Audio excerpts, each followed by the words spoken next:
गुरुजी, आपने मेरे पुत्र की पत्री देख ली। आप बताइए कि उसका जीवन कैसा होगा। मैं जानना चाहता हूँ कि उसके जीवन में ऐसा क्या लिखा है जो वह इतना विशेष देखने में लगता है। अरे भाई, मैंने तुम्हारे पुत्र की पत्री देख ली है और मैं यह सिद्ध कर सकता हूँ कि तुम्हारे पुत्र के जीवन में राजयोग लिखा हुआ है। राजयोग लिखना यह कोई बड़ी बात नहीं है, लेकिन बड़ी बात तो यह है कि तुम एक इतने गरीब हो। गरीब होने के पश्चात भी तुम्हारे पुत्र के जीवन में राजयोग लिखा हुआ है। तो क्या गुरुजी, राजयोग से तो यह हुआ कि वह एक राजा बनेगा? नहीं, राजा तो बनेगा ही बनेगा। वह एक चक्रवर्ती राजा बनेगा। अखंड भारत का एकमात्र वही राजा बनेगा। तो यह बहुत ठीक बात है, लेकिन ठीक बात वहां पर बैठती है कि इस राज्य का राजा जो है, उसकी जो पुत्री है, उसी की पुत्री के संग तुम्हारे पुत्र का विवाह होगा। अर्थात उस राजा की पुत्री, जिस राज्य में तुम रहते हो, उसी की पुत्री के साथ तुम्हारे पुत्र का विवाह होगा। लेकिन मेरे समझ में यह नहीं आता है कि यह कैसे संभव होगा। तुम्हारे पास तो 2 वक्त की रोटी नहीं होती है, तो फिर कैसे तुम्हारी गुजारा होगा और कैसे तुम उस राजकुमारी से अपने पुत्र का विवाह करोगे। लेकिन मैं यह जानता हूँ कि जब भविष्य में ऐसा लिखा है तो वह तो परमात्मा ही जाने, और शायद ऐसा हो कि भविष्य में ऐसा हो कि उस राजकुमारी से विवाह हो जाए। तो गुरुजी, अब मुझे क्या करना चाहिए? अरे क्या करना चाहिए? ऊपर वाले पे भरोसा छोड़ दो, सब ठीक होगा।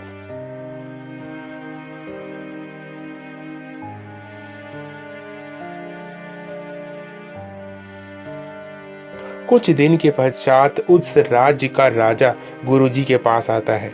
गुरुजी सारी की सारी बातें बताते हैं। राजन, मैं आपसे बताता हूँ, इस गांव का जो सबसे गरीब आदमी है, उसके यहाँ कल या परसों में उसका पुत्र ने जन्म लिया। मैंने उसकी पत्री देखी, तब उसमें यही पाया कि वह पुत्र आपका ही दामाद बनेगा और दामाद बनने के पश्चात आपकी पुत्री से ही वह विवाह करेगा। क्या कहते हो? एक साधारण सा भिखारी मेरी पुत्री से विवाह करेगा? और वो भी कैसे करेगा? मुझे समझ नहीं आता है। राजन, मैं सत्य कहता हूँ, यह घटना कोई अनजान में नहीं की है। मैं जिसकी भी पत्री देखता हूँ और जन्म कुंडली से जो भी मुझे संबंधित बातें मिलती है, मैंने जिस उस पुत्र के बारे में आपसे इसलिए बताया क्योंकि वह आपके ही राजघराने से जुड़ा हुआ है। राजा भी बड़ा चिंतित होता है और चिंतित होने के पश्चात अपने ही राजमहल में आ जाता है।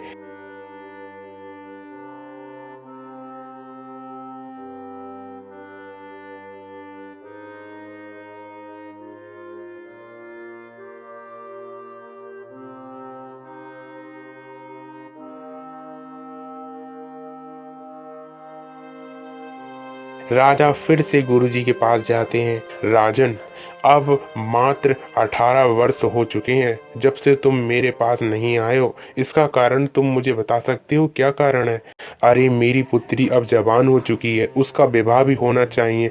लेकिन 18 साल वर्ष पहले आपने जो बताया था, उसके अनुसार वह गरीब लड़का भी तो बड़ा हो गया होगा, लेकिन उसके जीवन में क्या चल रहा है यह तो मैं नहीं जानता हूँ।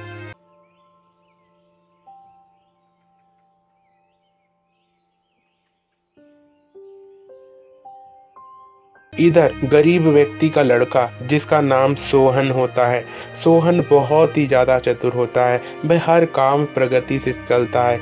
एक बार राजा उसके घर पर पहुंचते हैं। सोहन बेटा, मैं इस राज्य का राजा हूँ, इसलिए मैं तुम्हें एक पत्री देता हूँ। उस पत्री को ले जाकर तुम सीधे मेरी महारानी को देना। यह सुनकर सोहन कहता है, राजन, मैं आपका प्रजा हूँ। प्रजा होने के कारण जो भी आप आज्ञा देते हैं वह तो मैं करूँगा ही।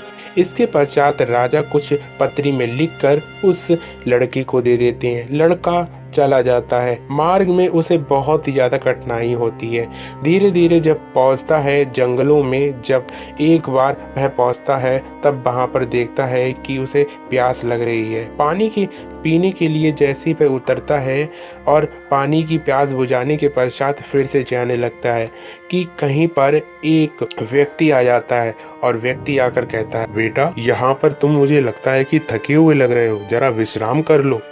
जब सोहन से ऐसा कहता है तब सोहन विश्राम करने लगता है।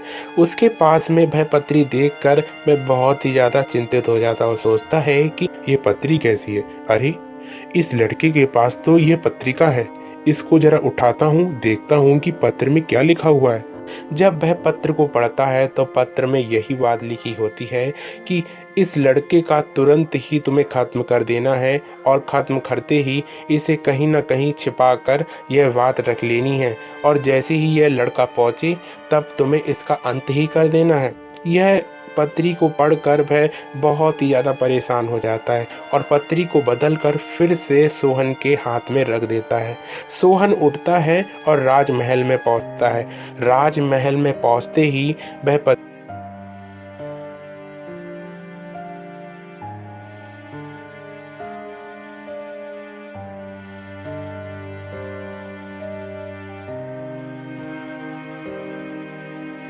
राज रानी को देता है। रानी जैसे ही उस पत्री को पढ़ती है और पढ़ते हुए देखती है कि हमारे पति ने तो यह पत्री दी है और पत्री का यकीनन यही बात है, क्योंकि इस पर तो उनकी मोहर भी लगी हुई है।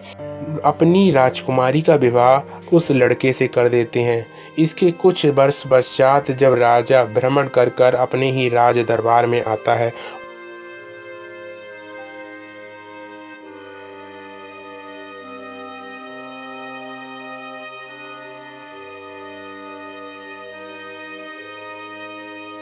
उस लड़के को देखकर वह बहुत ही ज़्यादा घबरा जाता है और रानी को सारी बात बताता है कि यह तुमने क्या किया? इस भिखारी को मेरा दामाद बना दिया। मैं इस भिखारी को कतई भी अपना दामाद नहीं मानता हूँ।